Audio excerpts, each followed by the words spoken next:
भगवद गीता सांख्य योग अध्याय 2 ज्ञान योग श्लोक 57 से 64 की व्याख्या। श्लोक 57।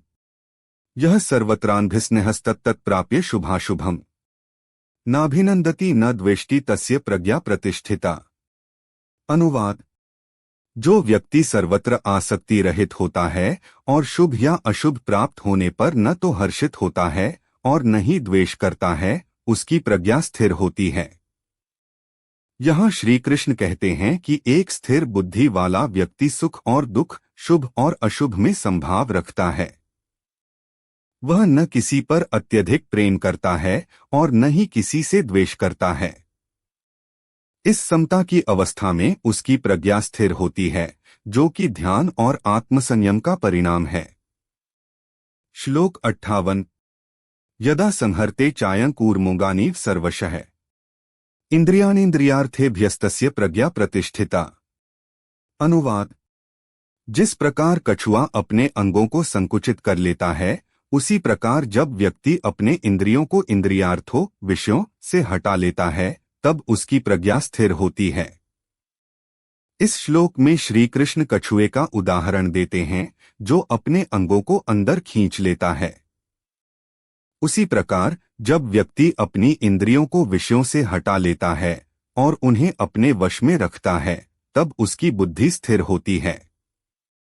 यह आत्मसंयम और आत्मनियंत्रण की स्थिति है। श्लोक 59। विषया विनिवर्तन्ते निराहारस्य देहिनः रसवर्ज रसोप्यस्य परं दृष्ट्वा निवर्तते। अनुवाद। इंद्रियों के विषय त्याग देने पर भी निराहारी संयमी व्यक्ति में उनके प्रति रस आकर्षण बना रहता है, परंतु जब वह परम सत्य का अनुभव कर लेता है, तब यह रस भी समाप्त हो जाता है। श्री कृष्ण यहाँ बताते हैं कि जब व्यक्ति विषयों का त्याग करता है, तो भी उसके मन में उनके प्रति आकर्षण बना रहता है। लेकिन जब वह व्यक्ति परम सत्य आत्मज्ञान का अनुभव करता है, तो यह आकर्षण भी समाप्त हो जाता है। यह परम सत्य की प्राप्ति आत्मज्ञान और योग के माध्यम से होती है। श्लोक 60। यत्तो ह्यपि कौन्तेय पुरुषस्य विपश्चितः इंद्रियाणि प्रमाथीनि हरन्ति प्रसभं मनः। अनुवाद। हे कौन्तेय, यद्यपि व्यक्ति संयमित और ज्ञानी हो, फिर भी उसकी इंद्रियां बलपूर्वक उसका मन खींच लेती हैं। श्री कृष्ण यहाँ अर्जुन को बताते हैं कि चाहे व्यक्ति कितना भी संयमित और ज्ञानी क्यों न हो, उसकी इंद्रियां अत्यंत प्रबल होती हैं और वे उसके मन को खींच लेती हैं। इसलिए इंद्रियों का संयम और निग्रह अति आवश्यक है। श्लोक 61। तानि सर्वाणि संयमय युक्त आसीत् मत्परः वशे ही यस्येन्द्रियाणि तस्य प्रज्ञा प्रतिष्ठिता। अनुवाद। उन सभी इंद्रियों को वश में करके मेरे ध्यान में स्थित होकर योगी व्यक्ति बैठा रहे। जिसकी इंद्रियां वश में हैं, उसकी बुद्धि स्थिर होती है। इस श्लोक में श्री कृष्ण बताते हैं कि व्यक्ति को अपनी इंद्रियों को वश में करके मेरे ध्यान में स्थित रहना चाहिए। ऐसा करने से उसकी बुद्धि स्थिर होती है। इंद्रियों का नियंत्रण और ध्यान दोनों ही योग की आवश्यकताएं हैं। श्लोक 62। ध्यायतो विषयान् पुंसः संगस्तेषु जायते संगात् संजायते कामः कामात् क्रोधोऽभिजायते। अनुवाद। विषयों का ध्यान करने वाले मनुष्य में उनके प्रति आसक्ति उत्पन्न होती है। आसक्ति से कामना उत्पन्न होती है और कामना से क्रोध उत्पन्न होता है। श्री कृष्ण यहाँ मानसिक प्रक्रिया की श्रृंखला समझाते हैं। विषयों का ध्यान करने से व्यक्ति में उनके प्रति आसक्ति उत्पन्न होती है।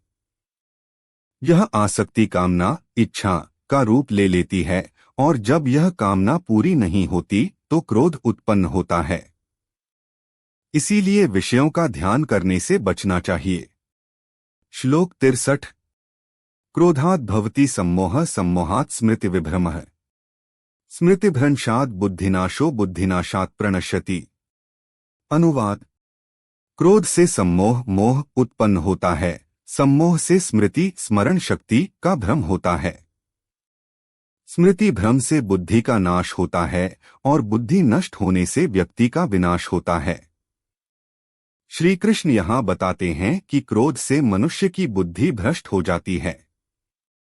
क्रोध सम्मोह उत्पन्न करता है, जिससे स्मरण शक्ति भ्रमित हो जाती है। स्मृति भ्रमित होने से बुद्धि का नाश होता है और अंततः व्यक्ति का विनाश हो जाता है। इसलिए क्रोध से बचना आवश्यक है। श्लोक 64।